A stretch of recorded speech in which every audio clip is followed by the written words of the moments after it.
Samantala, namahagi naman ng aabot sa 17.3 million pesos na halaga ng interbensyong agrikultural ang Department of Agriculture Bicol o DA5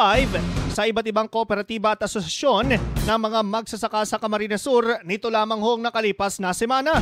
Sa isang panayam sa tagapagsalita ng DA5, Lovelia Guarin, sinabi nito sa ilalim ho ng High Value Crops Development Program o HVCDP na mahagi umano ang ahensya sa 19 na kooperatiba ng mga magsasaka ng plastic crates, soil conditioner, organic fertilizer, lowland vegetable seeds, plastic mulch, grass cutters, maging mini chainsaws at iba pa. Layo naman ng naturang aktibidad na bigyang daan ang paglago ng kita ng mga magsasaka, gayon din upang maging episyente ang kanilang pagsasaka. Kabilang sa mga nabigyan ng agricultural intervention, ang bayan ng Baaw, Bula, Nabwa, lungsod ng Iriga, Pili, Ocampo, Tigaon at iba pang mga bayan sa Camarines Sur.